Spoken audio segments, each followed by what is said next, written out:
Hello, and welcome to the State House Complex. My name is Ed Charbonneau. I am the Deputy Director of the Office of the Reviser of Statutes and your guide for today's virtual tour of the State House Complex. While it would be great to do this in person, the prevalence of COVID-19 makes that impossible at this time. A few things about that.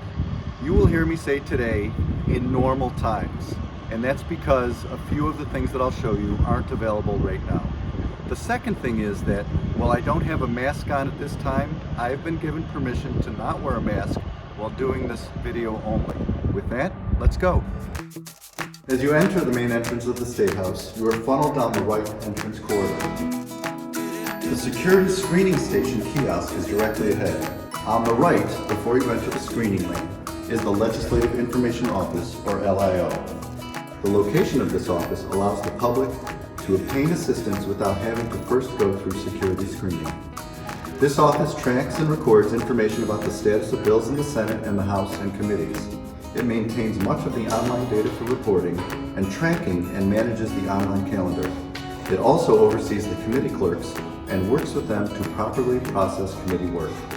This office is also responsible for providing accessibility services for your constituents and the public who might need special accommodation to participate in the legislative process. With the security cards that you will be issued, you will be able to pass through the priority screening to the far right and not have to put your belongings through the X-ray scanner or walk through the metal detector. You must press your card against the wall on the right immediately after you pass LIO until the light turns green and it beeps. If you forget your card, you will have to go through the security screening. The Welcome Center is located immediately to the right after the screening station. In normal times, this room is used by the legislature and outside entities who have reserved the room for the Executive Director's office.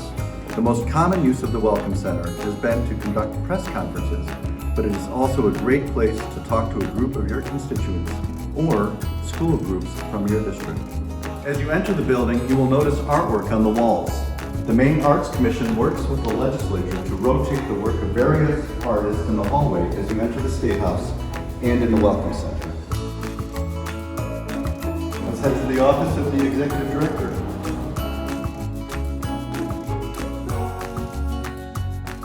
On your right is room 103, the main office of the Executive Director of the Legislative Council. It is the central administrative office for the legislature, handling numerous administrative, finance, facilities, and human resources functions for the legislature, including overseeing the nonpartisan staff of the legislature. If you have questions, issues, or problems with your weekly session allowance and per diem, legislative facilities or the surrounding grounds, your access cards, your salary and benefits, harassment training programs, or the legislature's budget and finances, this is the office to go to. If you have other questions or problems, this is a very good place to start, given the diverse matters that this office handles. If they don't handle it, they will certainly work with you to get you to the right person or office. Farther down the corridor is the Office of the Reviser of Statutes, or ROS. The main reception area for this office is room 108. The Reviser's office operates as the central production office for all legislative instruments. It is also the office with which you will file your bills and floor amendments and request sentiments, which are congratulatory orders of the legislature. ROS will help you turn your ideas for bills into drafts and your suggested changes to printed bills into floor amendments. So now let's head back down to the other end of this hallway. On your right, you will find the first set of elevators, which will take you to the upper floors of the State House. Men's room. This is where we came in. Women's room. The second set of elevators.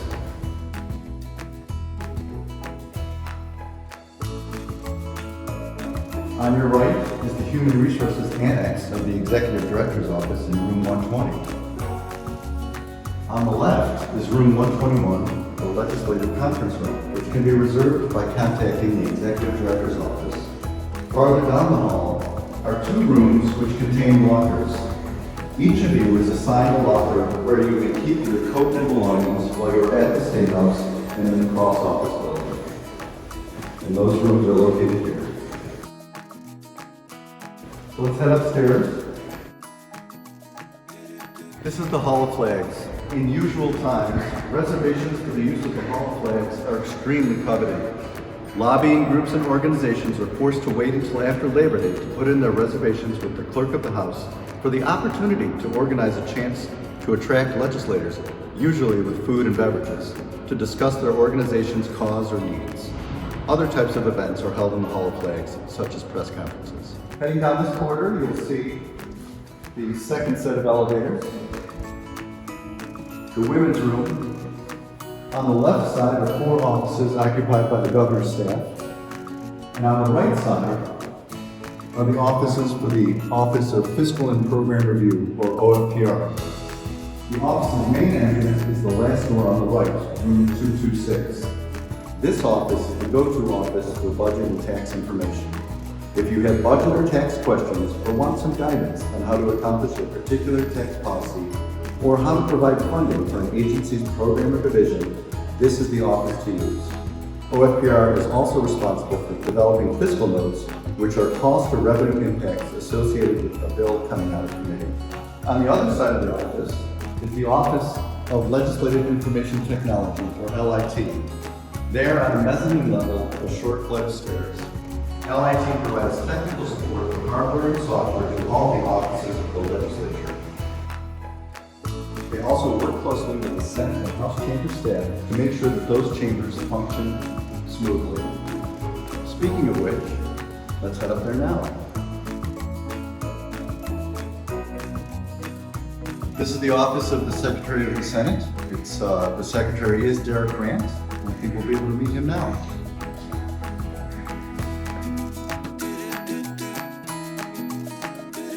Morning.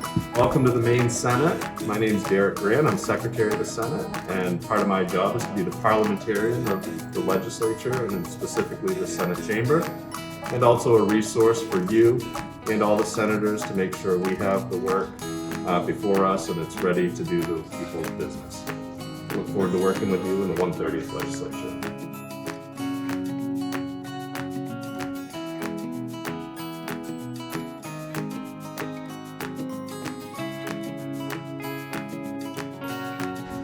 Let's head down the hall to meet Derek's counterpart, Rob Hunt, the Clerk of the House. And this is the office of the Clerk of the House. Let's see if Rob is available. I'm Rob Hunt, Clerk of the House, and here we are at the Maine House of Representatives. So come on in. This is probably one of the bigger rooms on the campus, and as you can see, desks are pretty close together. But it's a pretty ornate room, and this is where we do our part to help make laws for the state of Maine. In the clerk's office, we handle all House members' issues in terms of sentiments, or if they need stationery or business cards or that sort of thing. We're also the custodian of all the bills, so we'll take care of those and produce the calendar nightly before each session that we go in here, so people have an idea of what's coming the next day. We have many hats that we cover, and one of my jobs is to serve as the parliamentarian for this room. As you can imagine, there are a lot of rules in how we make things happen. It takes somebody like me and a lot of staff to sort of help members interpret what we can and cannot do in order to pass laws. It's a fascinating place to work, and we look forward to having everybody come visit soon. Okay, now we'll head back downstairs to the law library. So as you come downstairs, if you go to your right, you'll see the Law and Legislative Reference Library. Like the nonpartisan staff offices, Ross, OFPR, and Oakland, the Law Library can help you with research of other states' laws, court cases, or Attorney General's opinions on issues or problems that you are hoping to resolve through your idea of legislation. One of the great things about the Law Library is they have digitized much of their information, so they don't actually need you to visit in person. You can call the reference desk with your question. They will usually be able to respond to you with the information in email in a very short period of time. We're going to head back downstairs and head over to the Cross Office building.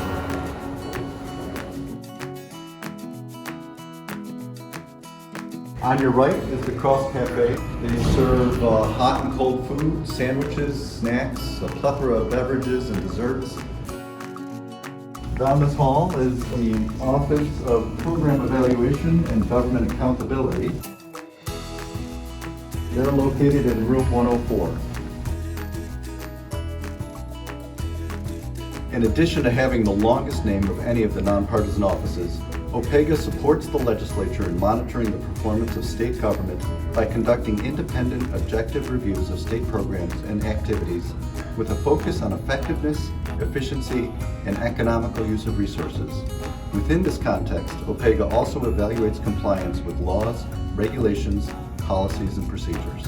You'll see that the cross office building actually houses most of the joint standing committee rooms.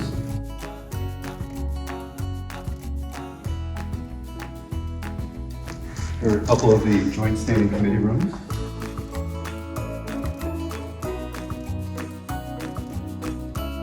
And down this hallway at the other end, we will go to the Office of Policy and Legal Analysis.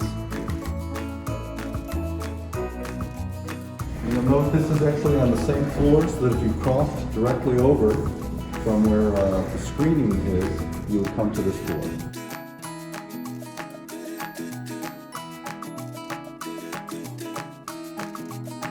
This is the Office of Policy and Legal Analysis, or OPLA. OPLA provides professional committee staffing services to the legislature, in particular to all the joint standing committees other than appropriations and taxation. OPLA provides policy and legal research and analysis of legislation and issues before committees and commissions, drafts committee papers, including committee bills, committee amendments, and reports, and assists committees in oversight of state agencies, including review of agency budgets and rulemaking. So let's head back to where we started.